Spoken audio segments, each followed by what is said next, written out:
fazemos juntos, primeiro por instinto e depois, quem sabe, por amizade, por carinho e também por tradição, por amor, por você e por cada um de nós.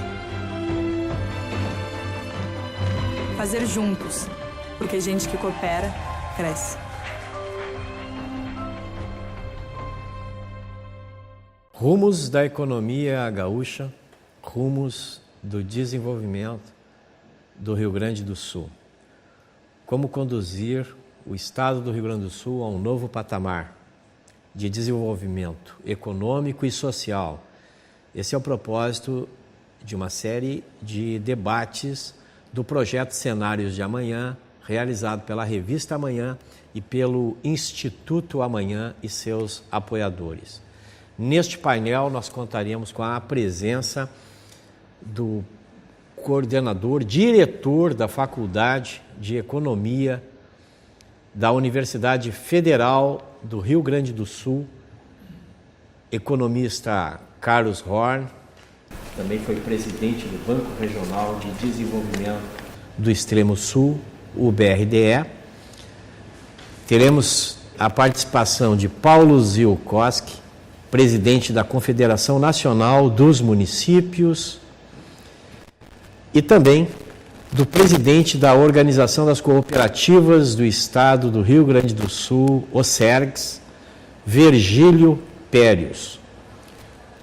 Num primeiro momento, teremos uma explanação de até 10 minutos de cada um dos painelistas sobre o que pensam a respeito do tema deste painel, Rumos da Economia Gaúcha.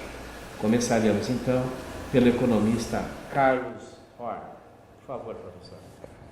Obrigado, Eugênio. Uma saudação aqui aos colegas de mesa nessa reflexão que nós estamos aqui a oferecer sobre o tema Rumos da Economia Gaúcha. E eu começaria dizendo que essa é uma reflexão que nós temos que fazer num momento de grandes incertezas. E por via de consequência, por ser um momento de grandes incertezas, tudo o que estará sendo dito aqui é sujeito à crítica da história aí no futuro, e talvez ela seja um pouco pesada para conosco, né? Podemos errar ou acertar, enfim. Então, eu penso em dividir aqui esse comentário inicial da seguinte maneira. Antes de falar propriamente do futuro, dos rumos da economia gaúcha, eu queria recuperar a questão do que determina o desempenho da economia gaúcha, à luz aí de vários estudos que são feitos na Fundação de Economia e Estatística, na própria universidade e em outros lugares. E, basicamente, são dois os fatores que determinam o desempenho da nossa economia. O primeiro é o desempenho da própria economia brasileira. Basicamente, aqui o que nós temos é uma situação em que, quando o Brasil vai bem, o Rio Grande do Sul vai bem. Quando o Brasil vai mal, o Rio Grande do Sul vai mal, ou vai menos bem, enfim. E dentro desse desempenho, desse quadro de desempenho da economia brasileira, existe pelo menos uma variável que para nós é especialmente importante, que é a taxa de câmbio. Tá? As oscilações, portanto, da economia gaúcha, a gente chamaria de as oscilações de curto prazo da economia gaúcha, elas são determinadas, antes de mais nada, por esse desempenho da economia brasileira, ainda que, se nós olharmos as tendências, aqui a situação é um pouco menos nítida. Como assim? O Rio Grande do Sul vem perdendo participação no produto da economia brasileira. Mas essa não é uma situação peculiar do Rio Grande do Sul. As grandes economias estaduais têm perdido participação e isso é natural num país do nosso tamanho, que aconteça isso ao longo da trajetória de desenvolvimento. Se nós olharmos por outros indicadores, por exemplo, PIB per capita, não é isso que acontece. O PIB per capita brasileiro, pelo menos nos últimos 7 anos, ele tem crescido relativamente ao PIB per capita nacional. Então, eu acho que a gente tem que ter um certo cuidado aí quando olha para a tendência, né, de não ser demasiadamente negativista nem muito otimista, ok? Então eu quero deixar guardado, antes de mais nada, isso. Nós dependemos muito fortemente da economia brasileira, e na economia brasileira a taxa de câmbio é um dos preços, ou é o preço mais importante para saber sobre o desempenho do Rio Grande do Sul. O segundo conjunto de fatores que afetam o lado da oferta, o primeiro afeta basicamente o lado da demanda, é o conjunto de fatores climáticos, basicamente se tem seca ou não tem seca, dada a importância da agricultura e da indústria fundada na agricultura aqui para o Rio Grande do Sul. Bom, ao colocar então esses dois grandes fatores determinantes, eu acho que eles, pelo menos a mim, ajudam um pouco a pensar o que vai acontecer daqui para frente. E ao pensar o daqui para frente, eu queria fazer também uma primeira distinção, que é a seguinte: o que vai acontecer no curto prazo, em termos conjunturais, o que se espera da economia gaúcha, e em um segundo momento, o que me parece que é o tema mais caro do projeto da Revista Amanhã, que é pensar o desenvolvimento, a trajetória de longo prazo da economia gaúcha. No curto prazo, o que nós temos? Nós estamos vivendo um período recessivo, nós ainda estamos vivendo um período recessivo. A grande queda do produto interno bruto ocorreu nos anos de 2015 e 2016, no Brasil 7,2%, no Rio Grande do Sul 6,33%. Se nós tomarmos, por exemplo, as expectativas que o Boletim Focus do Banco Central semanalmente publica, nossas perspectivas aí para o curto prazo não são nada animadoras. A perspectiva para crescimento em 2017 é não mais que 0,4%. Em 18 e 19 vai ficar na casa de 2 e pouco por cento. Se nós acumularmos essas expectativas, digamos que elas aconteçam, nós teremos que em 17, 18 e 19, o Brasil terá crescido 4,9%, ou seja, nós chegaremos ao ano de 19 e chegaremos ao ano de 20, se ficarmos em torno de 2%, com um produto interno ainda menor do que o de 2014. E se é fato de que a economia gaúcha oscila em termos da sua produção como oscila a brasileira, o Rio Grande do Sul terá chegado também nesta situação. Então, as perspectivas de curto prazo, dado o quadro colocado e tomadas essas expectativas, que é a mediana aí do mercado financeiro que o Boletim Focus publica, não são lá muito animadoras. Vamos então para o longo prazo, para a questão que envolve aí a trajetória de desenvolvimento da economia gaúcha. E aqui é importante destacar o seguinte: eu penso aqui em trato o desenvolvimento como está nos manuais de economia do desenvolvimento, em outros de economia, não apenas como um processo de crescimento do produto. Nós não estamos falando aqui apenas do crescimento dos negócios no futuro. Isto é a base relevante na qual tudo ou mais se erige. Mas, para falarmos em desenvolvimento nos dias de hoje, isso não basta. No mínimo, a dimensão social, como tu mesmo enunciaste ao início do debate, precisa ser considerada. Nós temos que falar de um desenvolvimento que é econômico e é social, e se ampliarmos aí o quadro, ele é também ambiental no sentido da sustentabilidade do planeta, ou seja, a agenda é bastante ampla. Eu vou me ater aqui a duas preocupações: o crescimento da economia antes de qualquer outro, no longo prazo, ou como trajetória de desenvolvimento, e a questão da inclusão, para dizer que o futuro do Rio Grande do Sul, os rumos da economia gaúcha nos seus próximos 30 anos, digamos assim, para tomar aí os 30 anos de celebração da Revista Amanhã como um ponto de referência, dependerá primeiro dos rumos do Brasil. Eu acho que a gente não pode deixar de ter isso em mente. Muitas vezes, em debates da economia do Rio Grande do Sul, em debates no Estado, a gente toma uma postura, uma atitude um tanto autarquizante, Não, nós dependemos do Brasil. E o segundo, sim, é uma política própria de desenvolvimento. E aí, em ambos os casos, o quadro não dá muita base para grande otimismo. Serei tópico aqui, depois nós podemos voltar a cada uma dessas questões no debate. Os rumos do Brasil, pensado no momento atual, são de reforço de uma tendência regressiva que vem pelo menos desde os anos 80, no sentido de nos transformarmos estruturalmente de novo numa economia primária exportadora. Tá?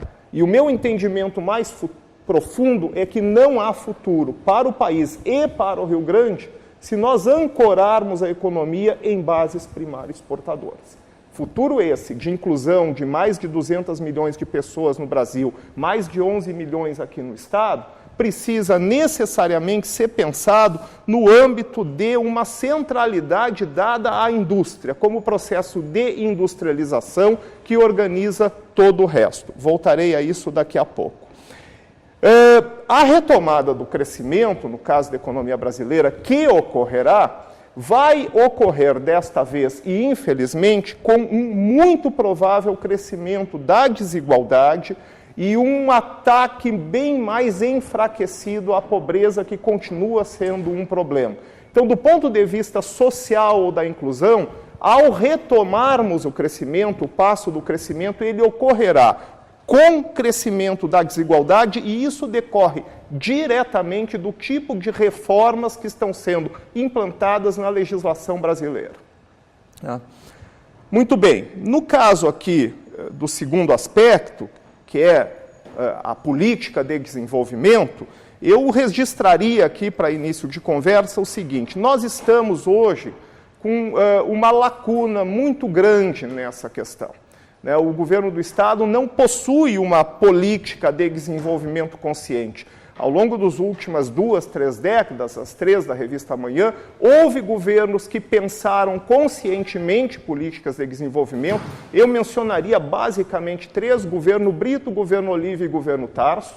E nós tivemos governos que abdicaram de pensar uma política de desenvolvimento em favor de um ideário de apequenamento do Estado, de ajuste basicamente centrado na questão fiscal do Estado, deixando a questão do desenvolvimento mais amplo de lado. Foram os governos, no meu entendimento, do governador Rigoto, um governador que eu admiro, mas que nesse aspecto do desenvolvimento não me pareceu o mais adequado, da governadora Ieda e o presente.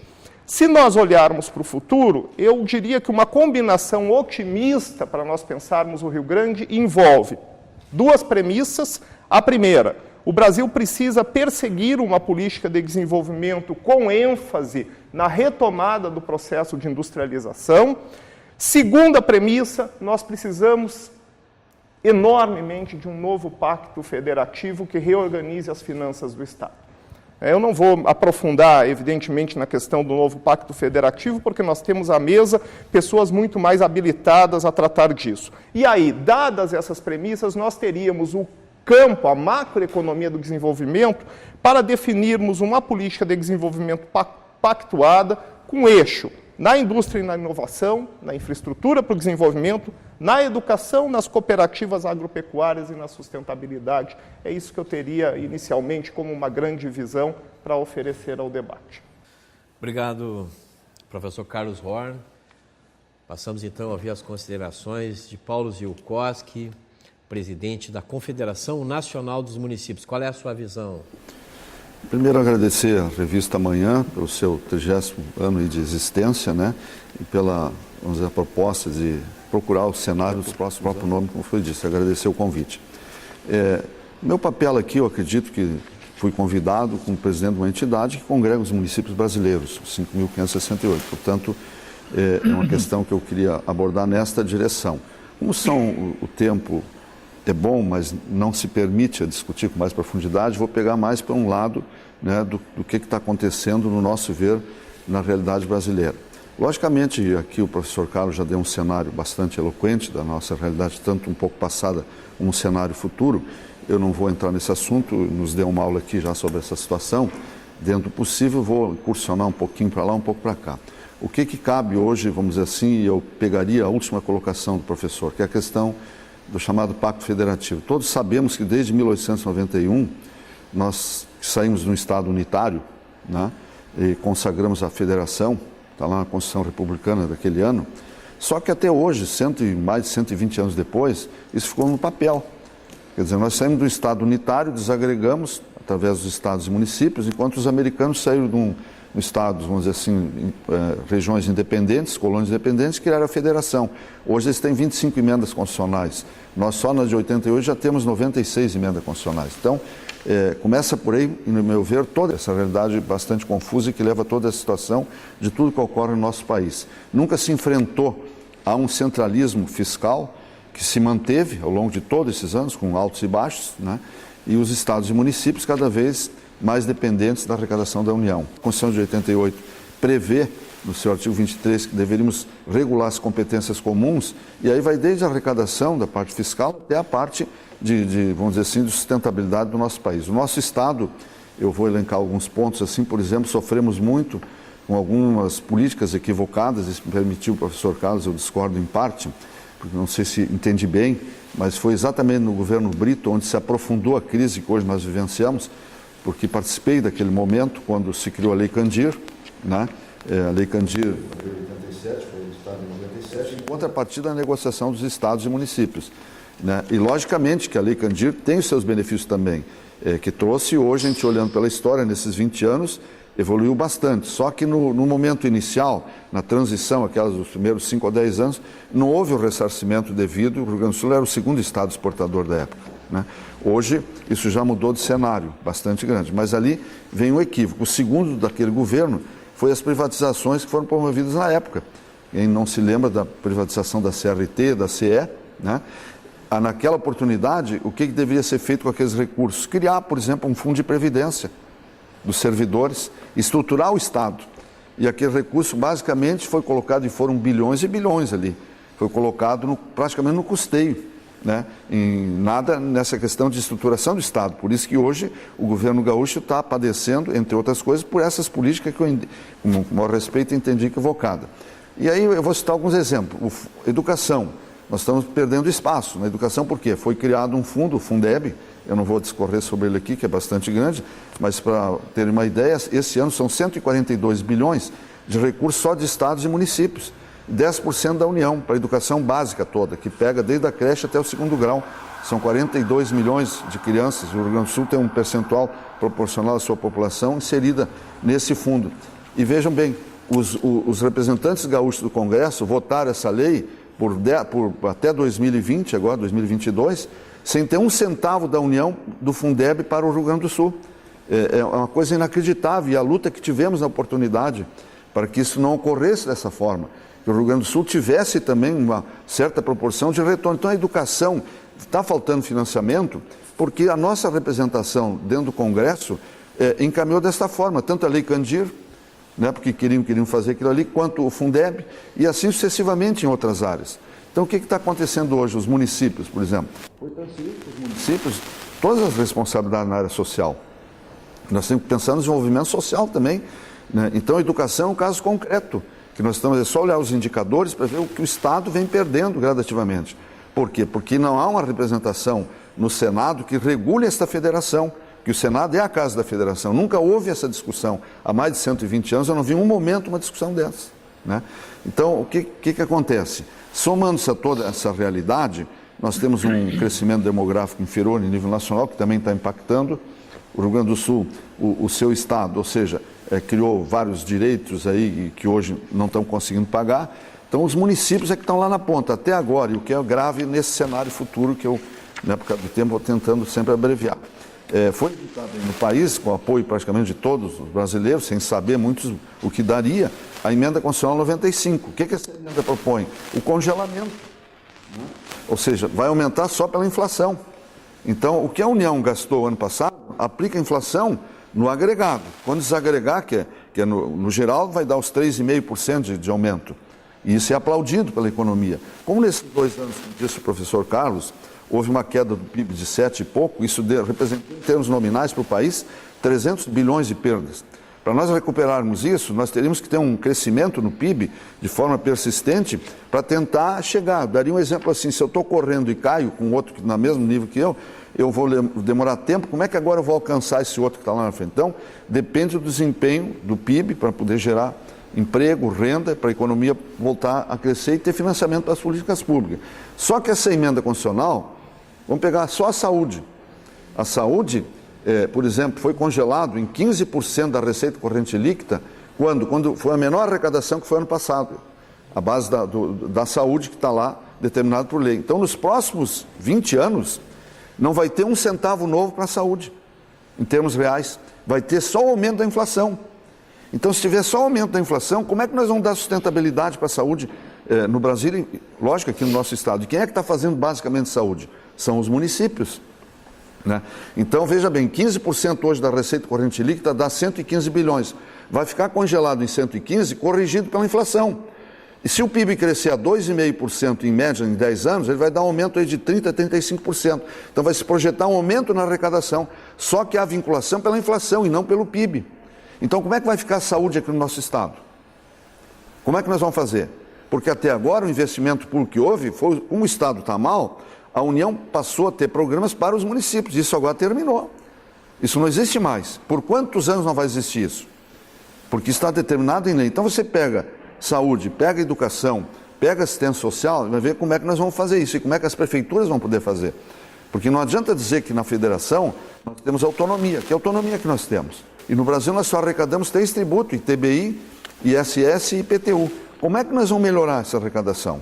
Como é que nós vamos aperfeiçoar esse pacto? Porque eu acho que tem que haver aperfeiçoamento dele. Isso é uma luta política bastante grande. Então, até hoje, o Estado não se insurgiu contra esse centralismo todo fiscal que tem em Brasília. E com isso, o Estado está padecendo bastante, muito. E essas áreas é que teriam que ser mudadas. Quanto ao Estado aqui internamente, também nós reclamamos muito que há um monopólio da fiscalização estadual. Foi dito aqui pelo professor Carlos o que representa no PIB gaúcho a agropecuária. No agrobusiness, quanto representa o nosso PIB? Né? E aí tem uma evasão fiscal muito grande de tributos que não são pagos, porque os municípios não podem fiscalizar. O ICM, que é o maior tributo, né? Eles não podem, os municípios, hoje fazer nada. Você pega essa área da fiscalização, não só sanitária, mas tributária também, há meia dúzia de frigoríficos hoje no Rio Grande do Sul e o restante não existe mais. Vão para todas as colônias aí, nada é fiscalizado. Então, como o tempo está me dando só um minuto, eu diria que, desculpe a forma de colocar, mas eu quero dar essa visão um pouco mais, como é que está lá na ponta, como é que a prefeitura vai poder manter programas sociais, né, em que o cidadão possa ter um mínimo de atendimento em saúde, educação e direito e assistência social. Porque segurança é do Estado, como o Estado está falido, recai também na prefeitura essa responsabilidade. Então, se melhorar a arrecadação, a parte fiscal ser redefinida, não tem como melhorar esses indicadores do Rio Grande do Sul. Nós vamos cada vez ter indicadores piores na minha avaliação. Obrigado, Paulo. Passamos então à explanação inicial de Virgílio Périos, presidente da Organização das Cooperativas do Estado do Rio Grande do Sul. Virgílio, por favor. Saúdo aos nossos colegas de mesa, saúdo a revista Amanhã pela iniciativa. Não vou fugir do debate nacional, do que estamos amarrados pelos 2 depoimentos já de políticas na nossa pátria federativa, né? Mas eu trago aqui 5 temas que se linkam mais com a política própria de desenvolvimento do nosso Estado. Penso que tem espaço para fazermos algumas coisas, embora na última questão eu quero voltar ao Pacto Federativo também. Primeiro tema é a nossa educação. A nossa educação hoje está muito ligada ainda às ciências humanas. Eu creio que a universidade precisa desenvolver mais projetos na área de desenvolvimento econômico. Não tem pesquisa de base, praticamente. A pesquisa de base é fundamental.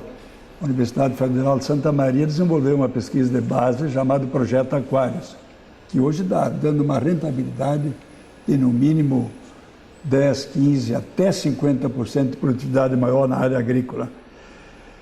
E também nós nos estamos preparando para o grande progresso da industrialização, que já foi invocado aqui como necessidade fundamental. A universidade está muito alheia. Nós temos um caso do Rio Grande, que é a UERGS, Universidade Estadual. Ela, dos seus 62 cursos ofertados, ela tem 22 cursos das ciências humanas ainda, em áreas que exigiria exatamente agronomia, veterinária, cursos de tecnologias mais avançadas.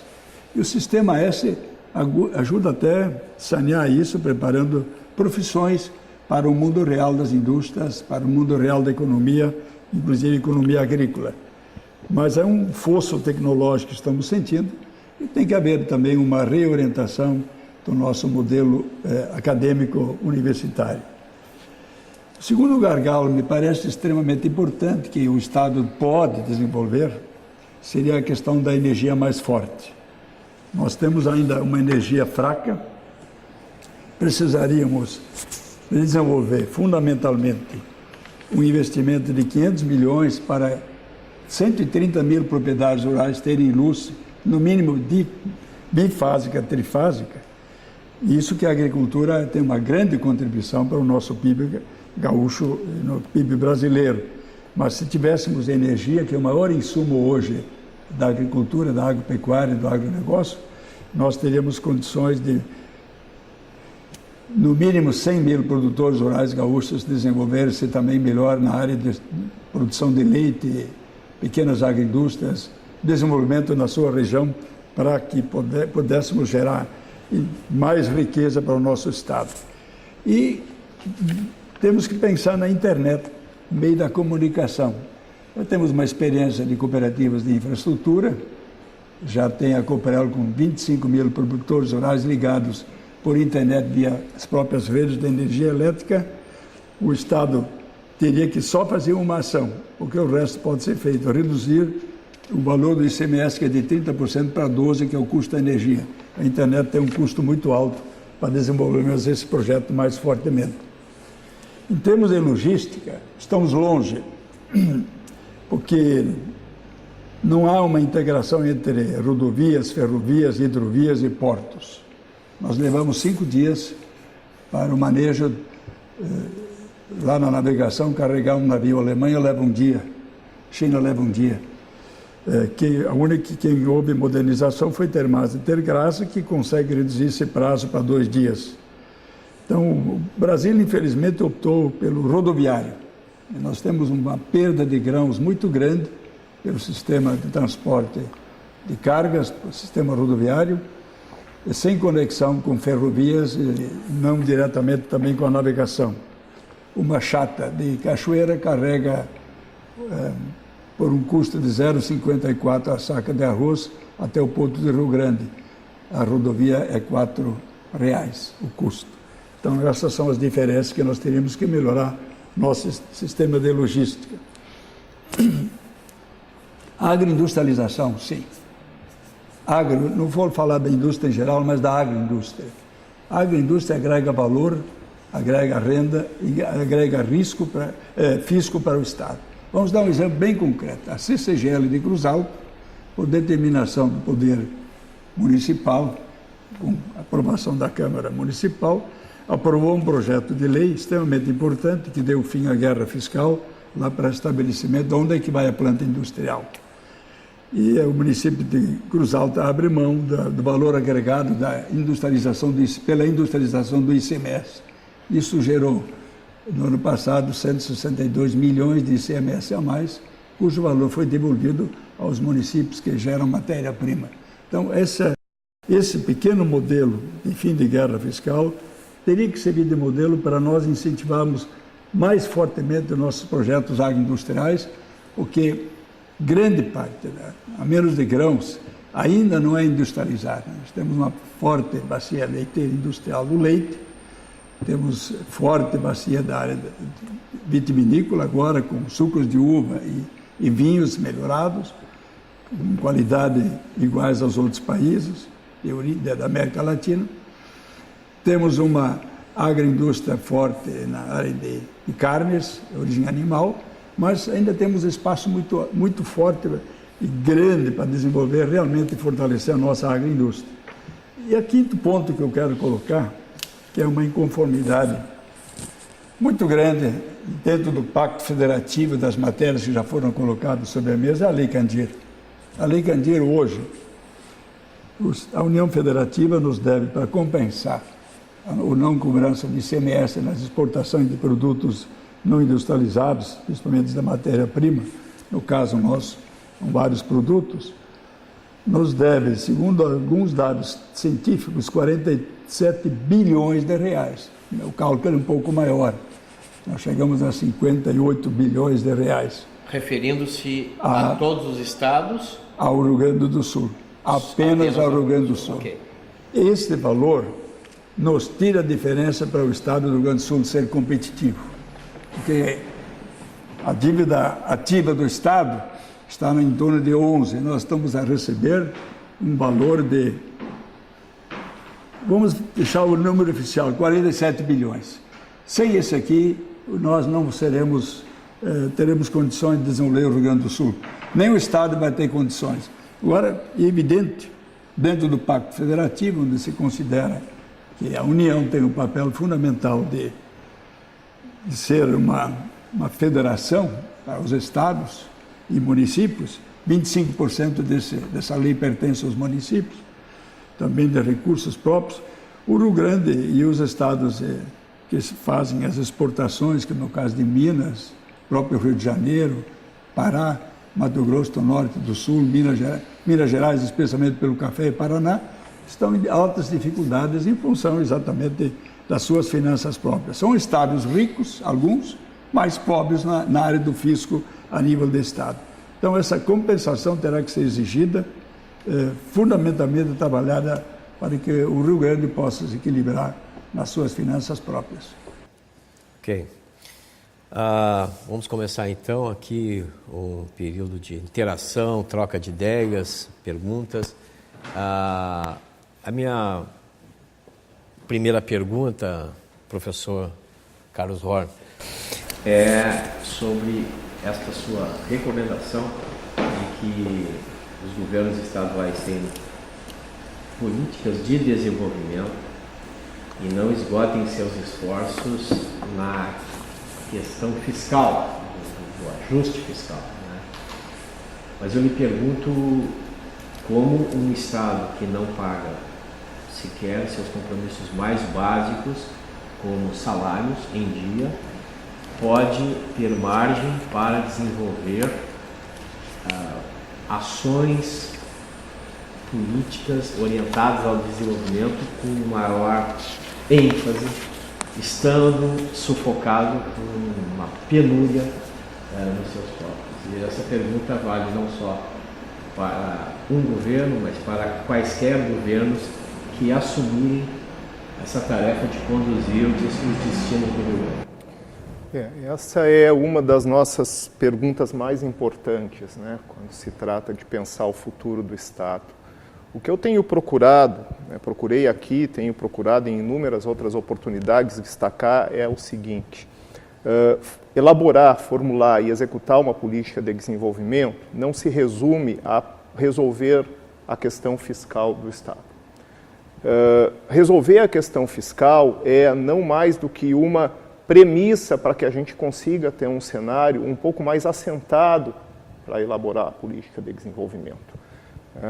Mas o desenvolvimento não brotará espontaneamente do fato de que a gente venha a resolver a questão fiscal, por exemplo, mediante redução geral de despesas.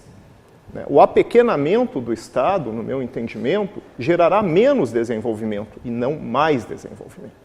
Então, assim, que fique claro, eu não estou tratando a questão fiscal como uma questão de menor importância, longe de mim, seria um absurdo. Estou apenas dizendo o seguinte: pensar desenvolvimento, elaborar políticas de desenvolvimento requer mais do que pensar apenas a questão fiscal. O Estado, evidentemente, requer ou necessita de recursos financeiros, mas o Estado, Eugênio, é um articulador político também. O Estado é aquela instituição, falo o Estado do Rio Grande do Sul, e aí o governo do Estado, suas instituições, que é capaz ou deveria ser capaz de ir ao governo federal, por exemplo, e conseguir atrair investimentos de empresas estatais federais ou medidas de incentivo próprio para a indústria e inovação para o Estado do Rio Grande do Sul e assim por diante. Então, ele também tem esse papel na relação entre unidades da federação, entre União, no caso, e a unidade estadual. O Estado é também um articulador institucional para o resto do mundo, ou deveria ser. Então, Nós poderíamos fazer uma lista aqui enorme, inclusive e basicamente à luz da experiência recente da política industrial, de como um Estado, mesmo tendo restrições fiscais, e eu falo na política industrial, restrições fiscais evidentemente antes desse choque de queda de receita que a recessão de 15 e 16 nos deixou desmontados, entende? Mesmo num quadro de recessão fiscal, de restrição fiscal, nós temos algum espaço de articulação. Então, o cenário geral, né, a questão colocada de uma maneira mais geral, eu a colocaria nesses termos, né? Em termos de detalhe, eu posso depois aprofundar, mas não quero também tomar o espaço do debate só para a minha fala, enfim. Perfeito, professor Horn. Paulo Zielkowski, presidente da Confederação Nacional dos Municípios, o tema do novo Pacto Federativo, ele é recorrente, ele frequenta o debate nacional há muito tempo, e me parece ser um desses temas contra os quais ninguém se coloca, mas aos quais ninguém dá um apoio efetivo. Alguma coisa acontece no Congresso Nacional, nas relações entre governadores, prefeitos e os congressistas, toda vez que é preciso mexer nessa situação enrijecida do Pacto Federativo. Como, a seu ver, é possível encaminhar um novo Pacto Federativo mais equânime, de maneira que o cidadão na sua comunidade tenha maior poder de fiscalização do uso dos recursos e haja um equilíbrio de distribuição de responsabilidades e recursos, porque também há interpretações de que municípios receberam encargos, mas receberam também recursos para fazer frente aos encargos que receberam. Eu queria a sua abordagem a esse respeito. Bem, bastante breve, porque o tempo é curto, mas eu diria o seguinte: o Brasília arrecada muito, quase 70% inicialmente da arrecadação vai para Brasília. O que ela faz? Redistribui constitucionalmente alguns tributos e fica com 55, 56 no restante. Ela tem que prestar, dar retorno para o cidadão dessa arrecadação que tem. Então, o que ela criou? Ela criou uma contradição, e aqui é uma questão mais de fundo, se me permitir, que é a seguinte: o governo federal, em vez de descentralizar, como está previsto na Constituição, desde 88 e antes, ela não descentraliza, ela desconcentra. Veja bem, o que eu quero dizer com isso?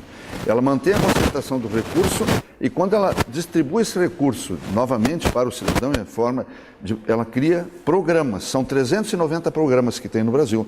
Programa de Saúde da Família, são 40 mil equipes, dá quase 200 mil profissionais. Programa do transporte escolar, programa da merenda escolar, programa do remédio, tudo são programas.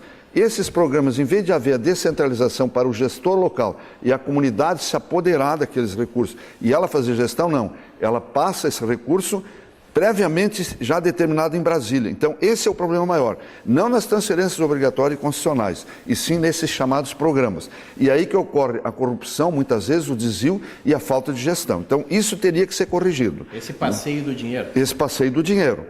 E o município fica refém disso porque interessa ao Poder Central o prefeito de Pires na mão em Brasília. Sim. Gastando o que não deveria gastar em diária, viagem, em projetos. Hoje a União deve para os municípios 31 bilhões de reais de resto a pagar de obras que estão no meio do mato. É maior que o Petrolão, o desvio que houve.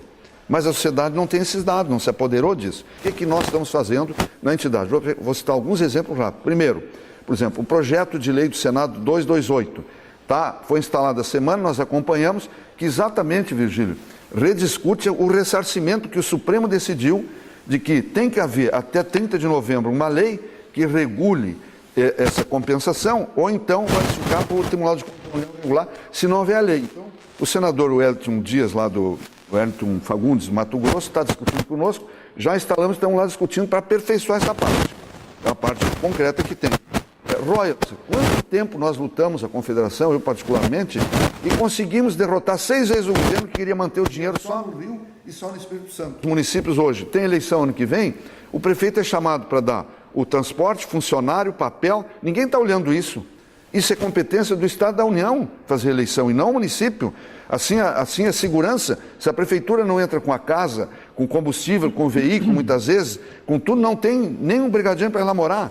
Então ele está fazendo tudo que o Estado não faz e a União não faz. O dia que a prefeitura se esfacelar mais, e nós estamos caminhando para isso, é o serviço público que vai cair, não tem investimento, o investimento caiu tremendamente, a União não investe mais, caiu de 3% para 2% do PIB, porque não tem recursos para investir, não gera emprego, e a questão está lá na ponta. Como é que vai ser essa tensão lá na ponta para solucionar? Então, temos que aperfeiçoar esse pacto, só que é papel do Senado. Lógica da sociedade, mas a sociedade não conhece, não participa, todo mundo vai para a rua, eu quero mais saúde, eu quero mais educação, eu quero mais segurança, mas não sabe. Se perguntar para qualquer um aqui o que é o Fundeb, ninguém sabe. Mas o Fundeb é 150 bilhões. Sabe que valor é esse por ano? O cidadão não sabe, um professor não sabe, a sociedade não conhece, não se apoderou disso. Vamos ver o debate agora que nós estamos fazendo para o ano que vem, para suceder, ninguém está participando do debate. Entendeu? Então a sociedade só quer muitas vezes aquilo, e a própria setores da mídia que deveriam aprofundar essa discussão não devem. Então nós temos que aperfeiçoar esse pacto. Aperfeiçoar no dia a dia, no cotidiano. Ações como essa que eu estou falando, que nós estamos fazendo. A nossa entidade, em termos de aperfeiçoamento, nós já fizemos mais de 10 emendas constitucional para regular em parte esse pacto. Leis complementares várias. Agora a sociedade não conhece, não participa, e nós ficamos só elucubrando grandes teses e não descemos no dia a dia para esse debate. Esse debate é que tem que acontecer.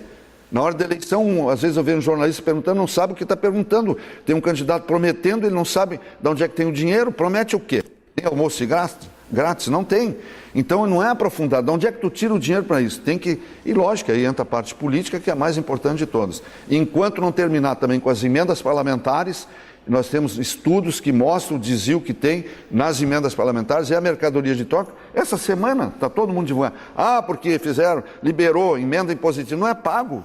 Isso depois não é pago, é uma ilusão para o prefeito, para o cidadão, aí que está. Fica com o resto a pagar. E a mercadoria de troca, há financiamento público de campanha nisso aí? Adianta falar em financiamento público de campanha do jeito que estão fazendo agora, se um parlamentar que está no mandato tem 15 milhões por ano, 60 milhões do seu mandato, para ir lá e prometer ou querer distribuir. Onde é que está o caráter da impessoalidade desse recurso? Ele vai lá e diz, eu fiz isso, eu fiz aquilo. Aí faz um voto distrital, nunca mais muda. O bisneto daquele parlamentar vai ser senador, vai ser deputado. Todos nós conhecemos a importância do agronegócio para a inserção competitiva do Brasil no plano internacional e do Rio Grande do Sul nos planos nacional e internacional. Muito bem.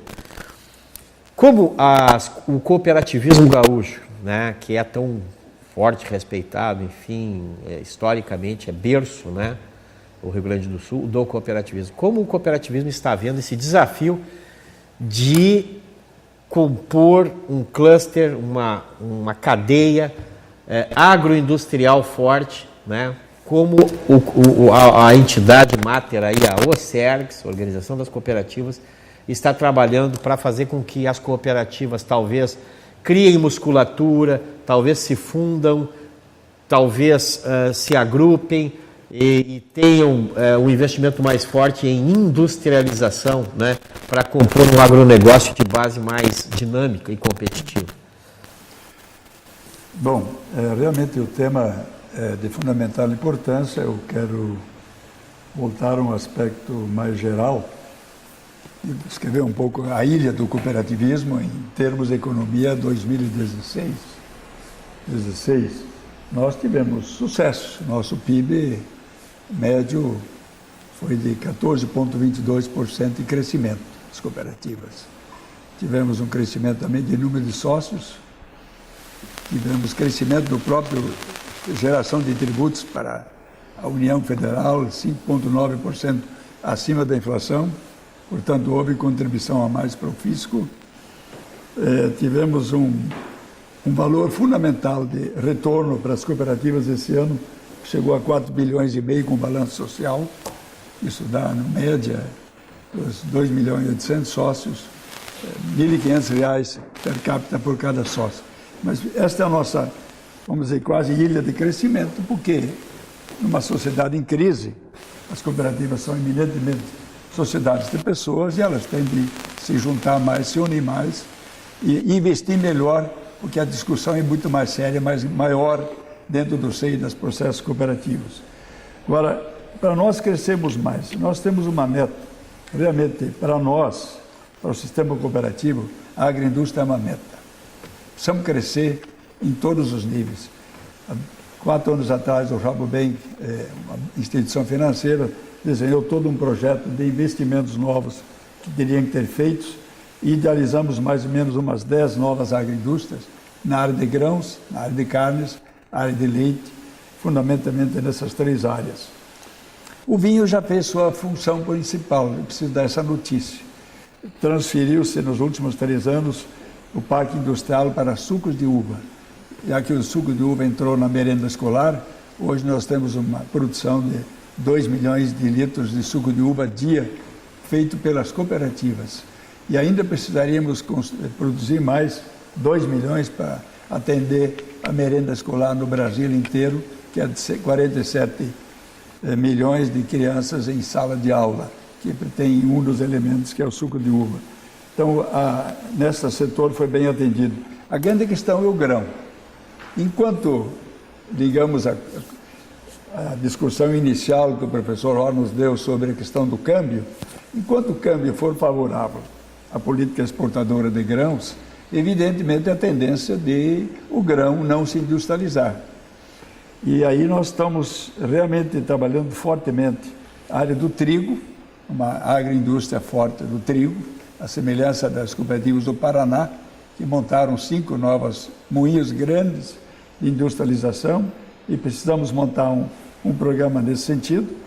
Precisamos melhorar a produção do milho em detrimento do soja, inclusive, porque o milho é o combustível da lavoura, principalmente para alimentação e produção de leite, aves e carnes, suínos e frango. Então, isso é fundamental e essa política do milho exige agora também contrapartida do governo federal, principalmente do governo federal. Por exemplo, regular o preço mínimo do milho, que não há regulamentação, e nem preferência de estoque do milho sobre a soja. Então, hoje, os armazéns estão lotados de soja e não tem espaço para o milho. Então, essa política toda que nós precisamos desenvolver, nós dependemos efetivamente muito da política global.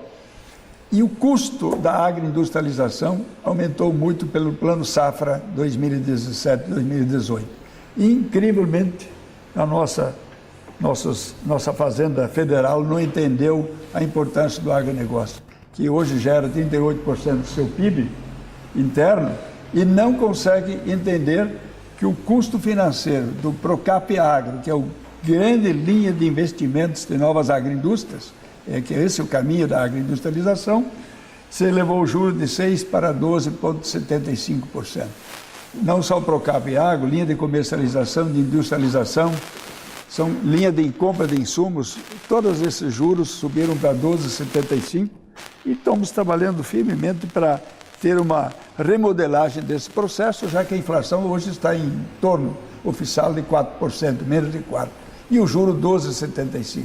Então isso vai nos atrapalhar todos aqueles projetos de investimento que estamos tentando fazer de novas agroindústrias, porque ela realmente é agregadora de valores.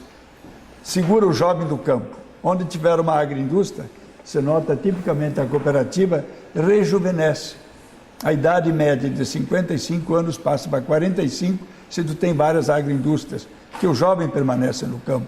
Ele tem renda, tem atividade profissional e tem trabalho. Então, é um ciclo vicioso que temos que fechar, mas as políticas públicas precisam adequar-se também para um modelo exatamente de agroindustrialização. Professor Horn, na sua manifestação inicial, o presidente da OCERGS, Virgílio Périos, teceu considerações sobre a orientação da pesquisa, é isso, Virgílio? Orientação da pesquisa acadêmica, no sentido, apregou a ele, de uma maior conexão com a base produtiva e, digamos, uma pesquisa mais talhada para o desenvolvimento do setor produtivo. E eu gostaria de ter uma visão sua a respeito desse desafio para a academia. Obrigado, Eugênio. Esse era um dos pontos que tu mencionaste há pouco aqui, que eu havia listado, para tocar. Eu faria uma primeira distinção, que é a seguinte. Uma coisa é a pesquisa científica básica, que é realizada em instituições universitárias, né? Outra questão é a aplicação dessa pesquisa através do desenvolvimento de produtos, processos, etc., né, o desenvolvimento tecnológico, que vai até o local onde a produção é realizada, a empresa, seja ela privada, ou cooperativa, ou estatal, e permite a essa empresa inovar, e ao inovar, ou seja, ao produzir com maior produtividade, ao produzir produtos de maior qualidade, aumentam as condições de competitividade dessas empresas, e se tu pensa a rede de empresas do território do Estado como um todo, e é esse aspecto que me parece que é o mais relevante. Sobre esse aspecto, eu penso o seguinte: nós temos hoje um sistema de universidades no Rio Grande do Sul, públicas e comunitárias e privadas, que tem uma enorme capacidade de formação de recursos humanos. Eu estou falando aqui das federais, da PUC, da Unicinos, da Fevale, da Univates, enfim, poderíamos fazer uma lista bastante grande, e também tem uma enorme capacidade de apoiar projetos inovadores. Onde é que eu vejo que está o principal problema? Esses vínculos entre o sistema universitário e o mundo produtivo, eles são vínculos ainda tênues, eles se dão por projetos específicos em que a empresa e a universidade se aproximam, entre a outra empresa e a universidade se aproximam, ainda não tem um caráter sistêmico. Pergunto, é possível ter, no meu entendimento, totalmente? Se nós pegarmos o exemplo da Universidade Federal do Rio Grande do Sul, a maior unidade da Universidade Federal do Rio Grande do Sul é a Escola de Engenharia.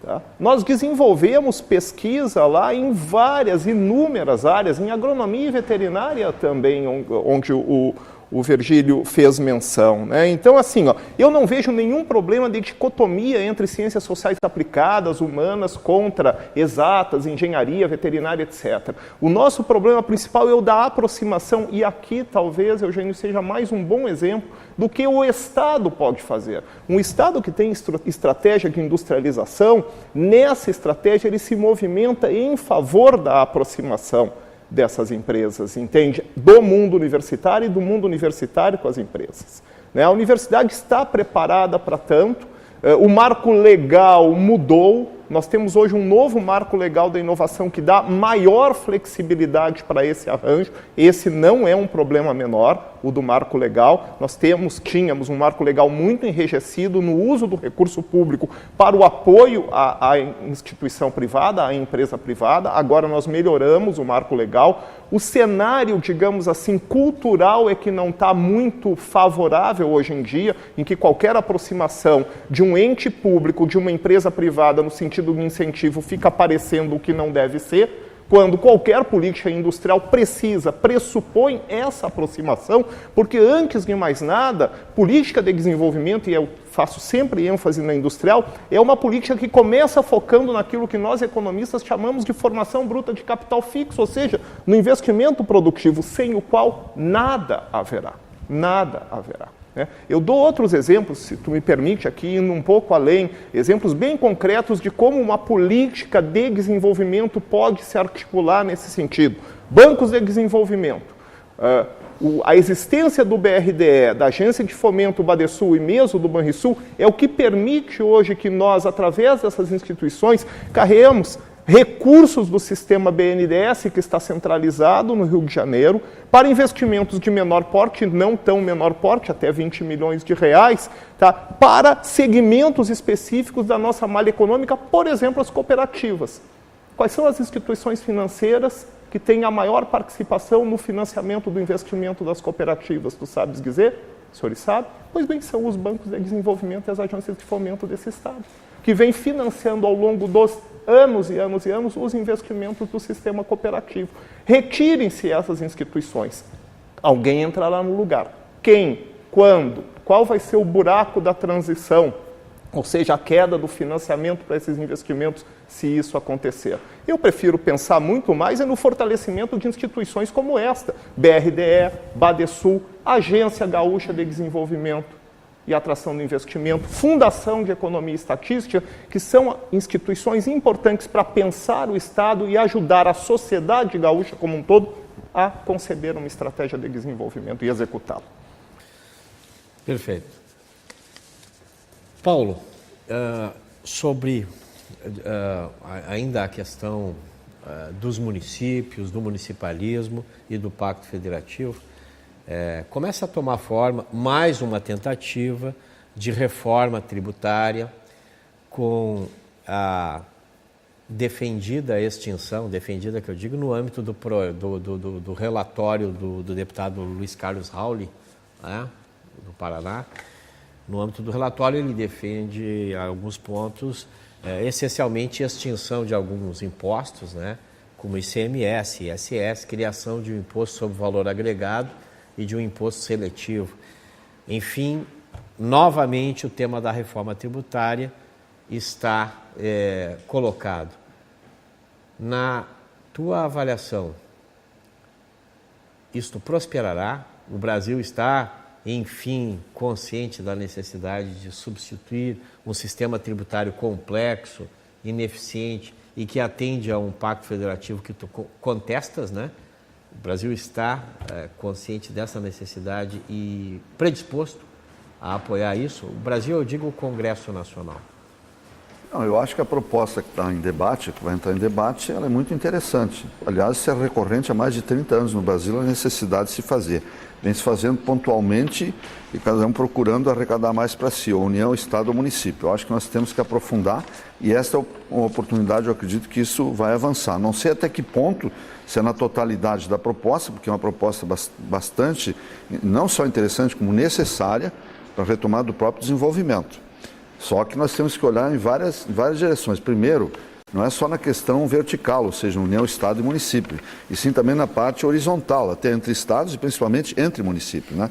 Não é possível você ter um cartão de crédito aqui, usar em Porto Alegre, e ele é do Bradesco e o ISS é recolhido em Barueri. Os municípios até estariam, em tese, abrindo mão do próprio ISS, concordando com isso, desde que seja mudado da origem para o destino. Não é possível mais triunfo, e eu vou falar aqui no município que é afiliado a nós, ter a terceira arrecadação de ICMS do Estado, enquanto Alvorada, Viamão, Pelotas, somado a 1 milhão de habitantes, receber R$400 um morador por ano de ICMS e um morador da outra cidade receber R$10 mil.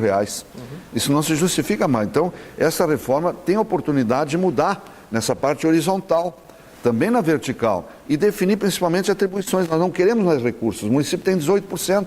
Se nós não tivermos a atribuição que nos passam gradativamente maior, nós podemos ficar até com 15, até com 12. Interessa saber o que compete a cada um fazer nessa federação, e não o que está sendo posto hoje de forma inversa. Eu acho que tem que haver essa discussão fiscal, sim, definir competências e saber a quem cabe. Se creche é do município, como está dito, e tem 10 milhões e meio de crianças no Brasil de 0 a 3 anos, e só tem 3 milhões em creche, como é que vamos botar uma criança na creche? Se o Fundeb financia R$400 por mês, ela custa R$1.200. Como é que o prefeito faz isso? Então empurram goela abaixo e aí há má gestão, inclusive, entendeu? E nós não vamos parar nunca. Então acho que tem que haver um momento de redefinir a reforma tributária fiscal, entra nesse contexto da redefinição federativa. Perfeito.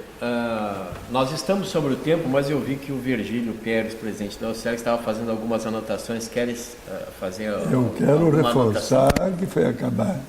Você acabou de falar, realmente a Universidade Federal, em algumas áreas técnicas, tem contribuído muito para o desenvolvimento, né?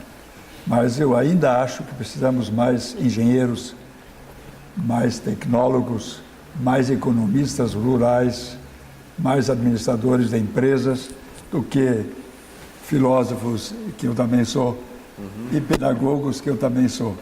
Mas eu acho que precisamos mais nessa área desenvolver e explorar nossas potencialidades. Concordo plenamente com o doutor Paulo. O Estado tem que ser virado, a pirâmide está errada. A base é o município. Lá, nós nascemos e vivemos no município. O município hoje não tem recurso para nada. O senhor falou da creche. Pega alguns municípios aí, que se não fossem cooperativas ajudar algumas creches, elas não se viabilizavam. Porque algumas obras sociais de cooperativas sustentam algumas creches. Só para dar um exemplo de que o dever do Estado está longe. Então, eu creio que há necessidade, sim, de fazer um novo pacto federativo, onde a Lei Candir seja o capítulo primeiro dessa história. Obrigado, então, aos painelistas Carlos Horn, diretor da Faculdade de Economia da Universidade Federal do Rio Grande do Sul, Virgílio Périos, presidente da Organização das Cooperativas do Estado, a OCERGS, e Paulo Ziolkowski, presidente da Confederação Nacional dos Municípios, que trouxeram as suas experiências, as suas bagagens e as suas visões para contribuir com esse debate sobre rumos da economia e da sociedade gaúchas, promovido pelo Instituto Amanhã e pela Revista Amanhã.